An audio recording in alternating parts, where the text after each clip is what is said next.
Hola, sí, vamos a ver si hablamos con una de las afectadas, con las... Vamos a ver por allí, ¿hay? Vale, sígueme. Vamos a ver si hablamos con una de las afectadas por las estafas de la farmacia.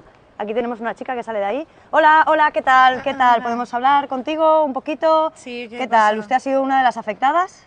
¿Afectadas de qué? Sí, comenta que ha sido una de las afectadas, te falta mucho dinero en la cuenta, entiendo, ha sido bastante duro, ¿no? ¿Pero qué me estás contando? Ya entiendo, es que ha sido un cuento para todos, sí. ¿Lo ha escuchado? Sí, me dicen que hay interferencias un poco. ¿Podría ser más clara? ¿Esto es una cámara oculta o algo? No, oculta no está, está Oculta en no visto. está, mira, sí que grande es. ¿Podría ser más clara con las afectaciones que ha tenido usted ¿Qué afectaciones? por las estafas ¿Qué estafas? Pero si yo... de la farmacia que acaba de salir? Pero si yo no he entrado en esa farmacia. Usted ha salido de la farmacia, yo lo he visto, bueno, igual no quiere dar declaraciones. Lo tenemos grabado. Entiendo que sea algo personal, no quiere hablar del tema. Esto es flipante. Ya, eso han dicho todos, es flipante de verdad. Hay mucha gente afectada, dolida. No quiere hacer ninguna declaración más para que el resto de la gente sepa lo que ha pasado. ¿Pero qué ha pasado? Usted lo sabe, es afectada de ello, ¿no?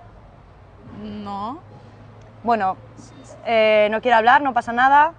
Está en su total derecho de no hablar de ninguna estafa que usted ha sufrido, ¿a que sí? Pero si yo venía de comer. De la farmacia ha venido, si es verdad. Sí, yo lo he visto, es verdad que ha comido.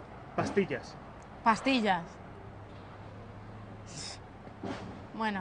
Pregúntale por las drogas. ¿Qué drogas? Ajá, usted fue de las que compró droga en la farmacia. ¿Pero qué drogas? Pero si yo no me drogo. ¿Sus ojos no dicen lo mismo? Eso dicen todas. Mira, os voy a denunciar. Quizás debajo los ¿Qué efectos, canal eres? no quiere hablar. ¿Qué canal sois? Ahora quiere hablar, ¿eh? Quiere ¿Sabes? protagonismo.